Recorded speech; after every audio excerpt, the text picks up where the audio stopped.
In this episode, we focus on a topic that sits right at the intersection of usability and security, because passwords are still one of the most common ways people prove who they are to a Linux system. Even if an organization uses stronger options like keys or hardware factors in some places, passwords remain a baseline, and that means the rules you set around them shape both risk and day-to-day frustration. New learners often hear password policy terms like complexity, history, and lockouts and assume they are just arbitrary hurdles put in place to annoy users. In reality, each policy element is meant to reduce a specific kind of attack or reduce the impact of a specific kind of human behavior. But policies can also backfire if they are designed without empathy or without an understanding of how attackers adapt. The Linux Plus level is not asking you to become a policy writer for a major enterprise, but it is expecting you to understand why these controls exist, what they do at a conceptual level, and how Linux enforces them through a framework called Pluggable Authentication Modules, PAM. We will also talk about the PAM-Tally2 concept as an example of how lockout counting works, so you can recognize it and reason about it. Before we continue, a quick note. This audio course is a companion to our course companion books. The first book is about the exam and provides detailed information on how to pass it best. The second book is a Kindle-only ebook that contains 1,000 flashcards that can be used on your mobile device or Kindle. Check them both out at cyberauthor.me in the Bare Metal Study Guide series. A helpful way to begin is to define what password policy is actually trying to accomplish, because it is not simply about making a password look complicated. The core goal is to make it harder for an attacker to guess or crack passwords while still letting legitimate users authenticate reliably. Attackers typically rely on speed and scale, attempting many guesses quickly, using common word lists, or using password dumps from other breaches to try known patterns. Users, on the other hand, rely on memory and habit, reusing passwords, choosing predictable phrases, or writing them down when rules become too hard. A good policy attempts to shift the balance by forcing passwords away from the most guessable choices while also limiting how quickly someone can try guesses. That is why lockouts and rate limiting are as important as complexity, because a long but guessable password is still a problem if an attacker can attempt thousands of guesses without consequence. When you keep that attacker versus user tension in mind, each policy component becomes easier to evaluate and less like a random checklist. Password complexity is usually discussed as requirements around length, character variety, or patterns that must be present, like requiring a mix of character types. The most important of these is length, because longer secrets generally create a larger search space and resist guessing and offline cracking better than short secrets. Character variety can help, but it can also lead to predictable substitutions if users respond by doing the same tricks, like swapping letters for numbers in a way attackers already anticipate. The deeper idea is that complexity rules should push users away from the most common and most easily guessed passwords, but they should not force behaviors that reduce real security, such as requiring frequent tiny changes that encourage predictable patterns. For the Linux Plus exam depth, you should recognize that complexity controls exist to reduce guessability, but you should also be able to explain that complexity is not only about symbols and uppercase letters. It is about creating a password that is hard to predict and hard to brute force. Lockouts are meant to address the online guessing problem, where an attacker tries many login attempts against a live system. If a system allows unlimited attempts, an attacker can brute force weak passwords or test large lists until something works. Lockout policies respond by counting failures and then restricting further attempts for a period of time or until an administrator intervenes. This both slows down attackers and creates a visible signal that something suspicious is happening, because repeated failures are often logged and can trigger alerts. The balancing act is that lockouts can also be abused for denial of service, where an attacker deliberately locks out real users by attempting failed logins repeatedly. That is why lockout policy needs careful thought, and why some environments prefer temporary delays, incremental backoff, or partial restrictions rather than full account disablement. At the Linux Plus level, you want to be able to explain that lockouts reduce brute force risk, but can also create operational issues if configured too aggressively or if attackers weaponize them. To understand how Linux enforces these kinds of policies, you need a high-level understanding of pluggable authentication modules, PAM.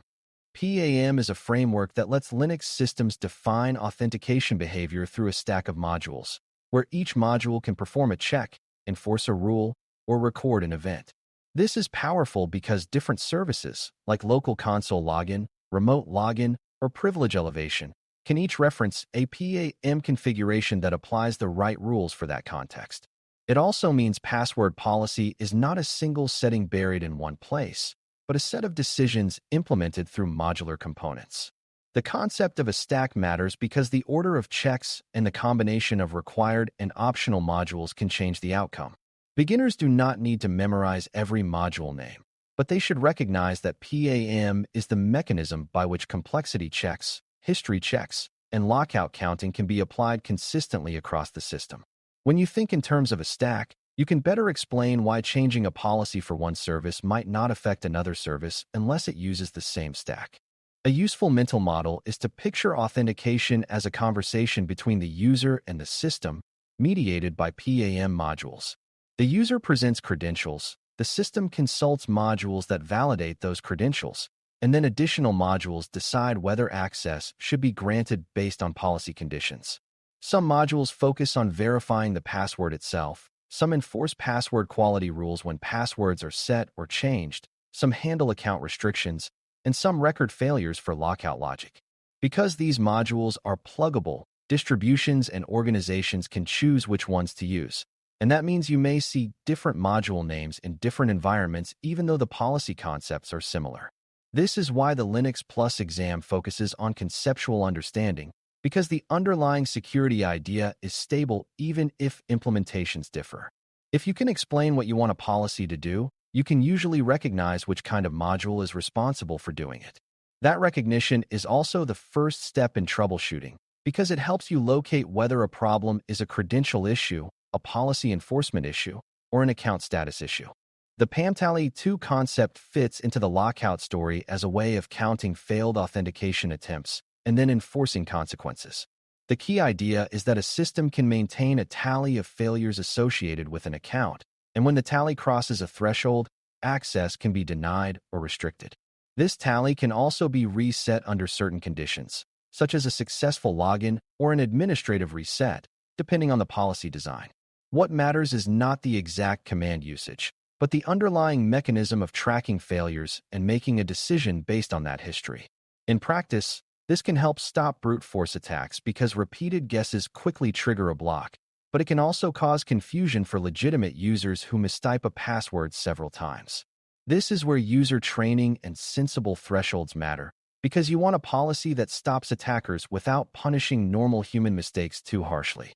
For exam purposes, PAM-Tally-2 is often mentioned as a concept that you should recognize as related to counting failures and managing lockout behavior. There is also a broader lesson in lockout design, which is that lockouts are not only about accounts, but also about sources and patterns. If every failed attempt increments a counter without considering where it came from, an attacker can lock out many users from a single place on the network. If the policy is more nuanced, it might incorporate delays, temporary blocks, or additional checks after repeated failures rather than an immediate hard lock. This is also where monitoring becomes important, because repeated failures can indicate an attack, a user who forgot a password, or a misconfigured service account trying to authenticate with outdated credentials. Each of those requires a different response, and treating them all the same can create outages or missed incident signals. The exam-level takeaway is that lockout counting is a control that must be tuned, and the existence of a tally mechanism implies there is also a need to manage and reset that tally safely. Even when you are not performing the reset yourself, you should understand that it is part of the control's lifecycle. Password policy is also connected to account lifecycle management, because the strongest password rules do not help if accounts are unmanaged, shared, or left active long after they are needed. A system with many dormant accounts is a larger target because attackers can attempt credentials against accounts that nobody is monitoring. Similarly, shared accounts reduce accountability and encourage password reuse, which undermines the purpose of complexity and history requirements. Good policy includes practices like disabling and used accounts, ensuring unique accounts per person, and making sure that privileged accounts have stricter controls than regular accounts. This is also why privilege elevation mechanisms like sudo often rely on the user's own password rather than a shared root password, because it ties actions to individuals and reduces the spread of highly privileged credentials. When you connect password policy to account management, you see that it is not just about strings of characters, but about how identity is handled across the system. That connection will help you reason through many Linux Plus questions that involve authentication, authorization, and accountability. A common misconception is that stricter complexity always equals better security, but that is not reliably true if the strictness causes users to adopt worse behavior. If passwords are hard to remember and must be changed frequently, users are more likely to write them down, reuse them across systems, or follow predictable patterns that attackers can anticipate. Another misconception is that lockouts are always safe, but as we discussed, they can be exploited to lock out legitimate users and create disruption. The more accurate view is that password policy is risk management, where you choose controls that reduce likely attack success while keeping operations stable. That also means the right policy can differ across environments, because a public-facing system exposed to the internet faces different pressure than a system accessible only through a tightly controlled management network. Understanding this context sensitivity is a sign of maturity, and it helps you avoid one-size-fits-all thinking. On the exam, context shows up when you are asked to choose the most appropriate control given a scenario, even if the scenario is described in simple terms. When you troubleshoot password and lockout issues conceptually, you can again use a layered approach that separates credential correctness from policy enforcement. If a user cannot log in, one possibility is that the password is simply wrong, but another possibility is that the account is locked, expired, or otherwise restricted. Another possibility is that the password is correct, but the policy requires additional conditions, like a forced password change, or the login method being used has stricter rules than expected. A further possibility is that an automated process is causing repeated failures, which can lock an account even if the user is typing the correct password now. The right response depends on identifying which category you are in, because making the policy weaker to fix a single user problem is rarely the best long-term choice.